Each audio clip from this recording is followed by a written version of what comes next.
আসসালামু আলাইকুম। আশা করি সবাই ভালো আছেন। আজকের এই ভিডিওতে আমি বলবো কিভাবে আমরা একটা স্ট্রং একাডেমিক প্রোফাইল তৈরি করতে পারি। ওকে, লেটস গেট স্টার্টেড। প্রথমে আমি যেটার কথা বলবো সেটা হচ্ছে একটা ভালো সিজিপিএ মেইনটেইন করা। কারণ এই ভালো সিজিপিএ আপনার অনেক কিছু সহজ করে দেবে। স্কলারশিপ পেতে হেল্প করবে, আপনার রিসার্চ অপরচুনিটি তৈরি করবে। মাস্টার্স, পিএইচডি অ্যাপ্লিকেশনে তো ব্যাচেলরের রেজাল্টটা খুবই ইম্পোর্টেন্ট। সো একটা গুড সিজিপিএ মেইনটেইন করা ম্যান্ডেটরি বলা চলে। এরপর যেটা বলবো সেটা হচ্ছে ফিল্ড রিলেটেড স্কিলস শেখা। ফর এক্সাম্পল, মেকানিক্যাল ইঞ্জিনিয়ারিং এর জন্য সলিডওয়ার্ক, ক্যাড, প্রোগ্রামিং ল্যাঙ্গুয়েজ, কেউ যদি পাশাপাশি রোবোটিক্সে কাজ করতে চায় তাহলে হচ্ছে রস বা রিলেটেড স্কিলসগুলো, যেগুলো হচ্ছে আপনার সামনের প্রজেক্ট করতে, রিসার্চ করতে, তারপর ডেইলি প্র্যাকটিসেও ইভেন কাজে লাগবে। ৩ নম্বরে যেটা বলবো, ডু সাম রিসার্চ।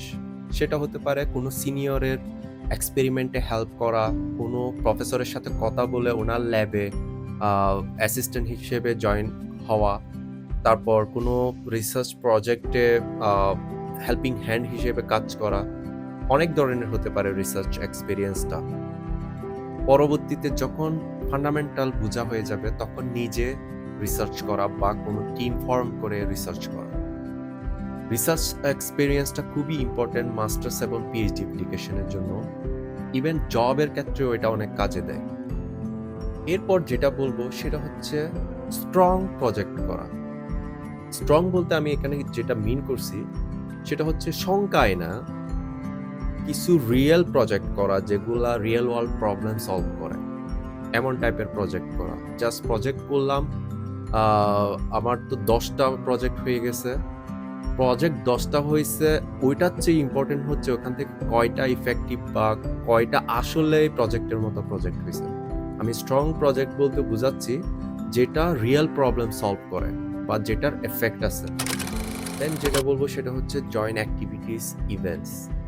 সেটা হতে পারে কনফারেন্স। আমি কনফারেন্সে অ্যাটেন্ড করা বলতে এটা বোঝাচ্ছি না যে কনফারেন্সে প্রেজেন্ট করতেই হবে। অনেক ইন্টারন্যাশনাল কনফারেন্স হয় বিভিন্ন ইউনিভার্সিটিতে। আশেপাশে যদি সুযোগ থাকে এই কনফারেন্সগুলো দেখা উচিত। হ্যাকাথনস, ক্লাবে জয়েন হওয়া, যেগুলো হচ্ছে কমিউনিকেশন স্কিলস বাড়াবে, লিডারশিপ স্কিলস বাড়াবে এবং একটা স্ট্রং কানেকশন তৈরি হওয়ার পসিবিলিটি তৈরি হবে। সো ইভেন্টস, তারপর বিভিন্ন ওয়ার্কশপ, হ্যাকাথনসে জয়েন করা খুবই ইম্পর্ট্যান্ট। দেন হচ্ছে একাডেমিক রাইটিং শেখা, যেটা খুবই গুরুত্বপূর্ণ। একাডেমিক রাইটিং শেখার জন্য যেটা করতে পারেন সেটা হচ্ছে লিটারেচার রিভিউ পড়া, কিভাবে রিপোর্ট লিখতে হয় সেগুলো সম্পর্কে ধারণা রাখা, রিপোর্ট লেখা ভালোভাবে সময় নিয়ে, তারপর বিভিন্ন কাজের প্রজেক্টের ডকুমেন্টেশন তৈরি করা, যেগুলা যেগুলো আপনাকে শেখাবে ইন ফিউচারে রিসার্চ বা একটা ল্যাবে জয়েন হলে কিভাবে কাজগুলোকে ডকুমেন্টেড করে প্রেজেন্ট করা যায়। ও আরেকটা জিনিস বলতে ভুলে গেছি, প্রেজেন্টেশন স্কিলস। প্রেজেন্টেশন স্কিলসটা খুবই খুবই খুবই খুবই গুরুত্বপূর্ণ। কারণ হচ্ছে অনেকে অনেক ভালো ভালো কাজ করে কিন্তু প্রেজেন্টেশন করতে না জানার কারণে অনেক সময় রিজেক্ট হয়ে যায় প্রজেক্ট, বা প্রফেসররা ডিনাই করে দেয় প্রসিড করতে। সো প্রেজেন্টেশন স্কিলটা খুবই ইম্পর্টেন্ট। প্রেজেন্টেশন দেওয়ার যে একটা স্কিলস, এটা রপ্ত করতেই হবে। English speaking. ইউনিভার্সিটিতে পড়েন কিন্তু ইংলিশে একটা স্পিচ দিতে পারেন না, কথা বলতে পারেন না, তাহলে you will suffer a lot in the future.